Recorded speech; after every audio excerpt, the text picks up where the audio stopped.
Halo anak-anak, berjumpa lagi dengan Ibu.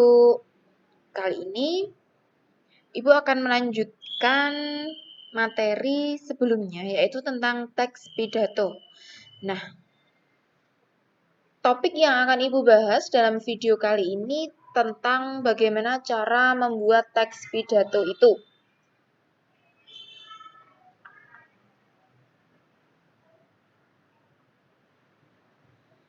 Seorang pemimpin itu harus mampu berperan sebagai orator.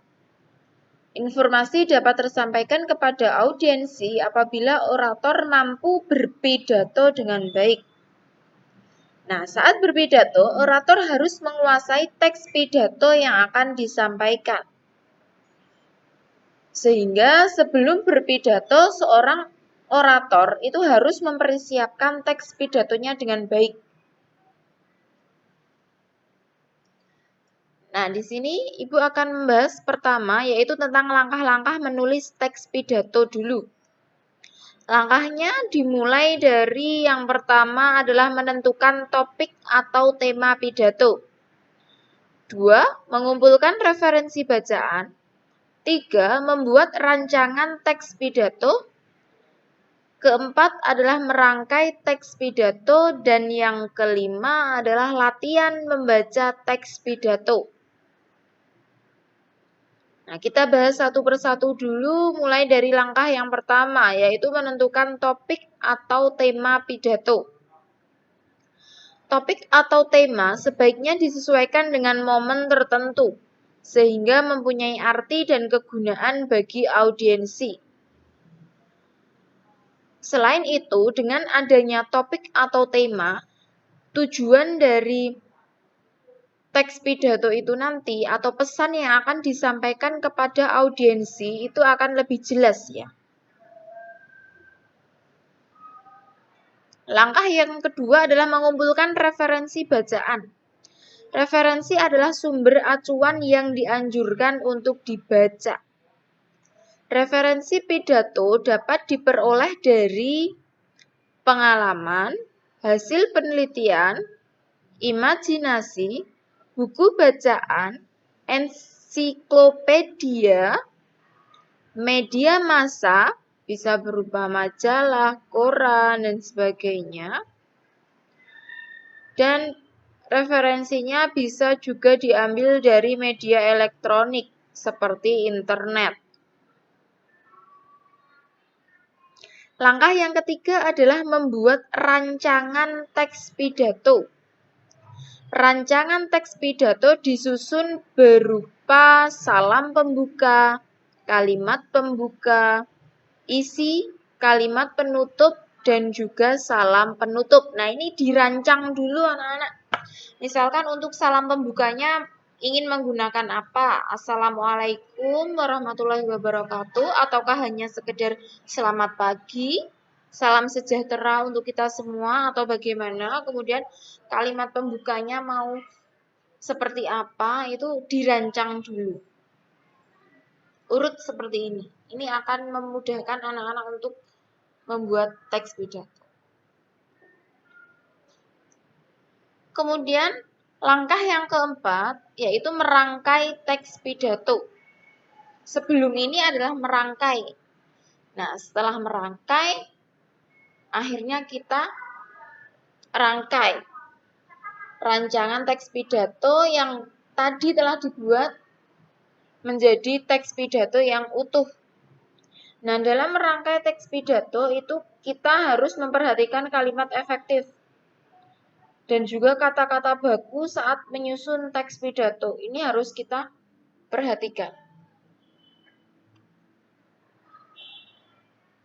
Nah, langkah yang terakhir adalah latihan membaca pidato.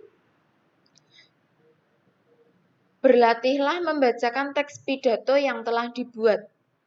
Triknya, kalian bisa latihan membaca teks pidato itu di depan cermin. Jadi nanti kalian akan nampak diri kalian sebagai orator itu ekspresinya bagaimana, kemudian gestur tubuhnya itu nanti akan terlihat.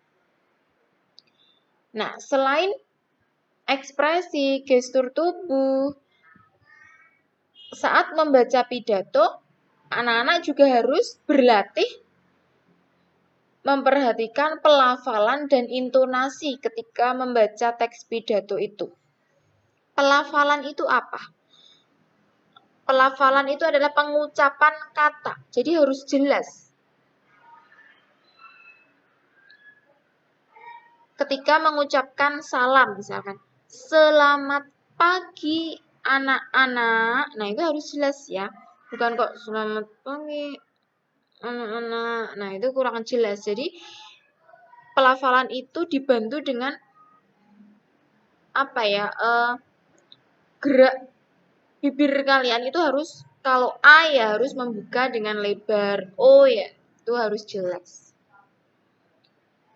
Kemudian intonasi itu adalah lagu dalam membaca kalimat. Contohnya,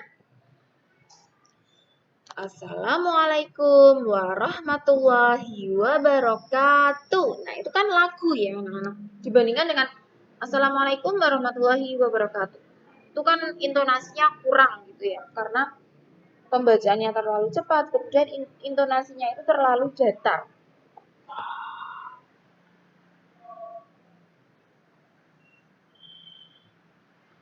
Nah, kemudian ini ada beberapa hal dalam menyampaikan teks pidato. Itu yang harus diperhatikan adalah pertama pembukaannya.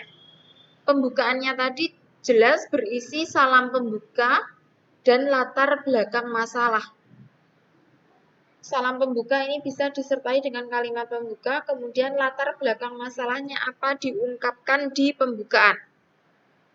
Kemudian isi, berisi tentang hal-hal penting dari maksud pidato atau tujuan pidatonya ingin menyampaikan apa.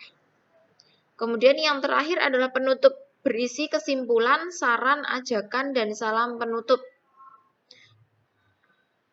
Nah, dalam bagian penutup ini ya anak-anak, ini sangat penting karena tersampaikan atau tidaknya maksud dari pidato atau tujuan dari pidato kepada para audiens itu dapat dilihat dari respon pendengar setelah bagian penutup pidato itu disampaikan.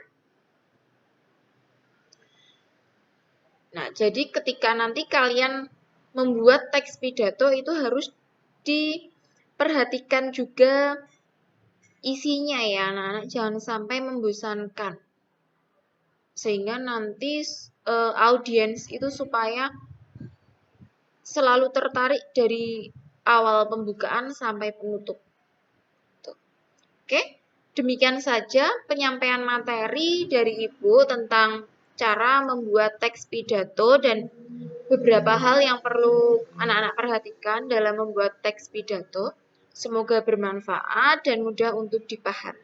Terima kasih sudah menonton video dari Ibu.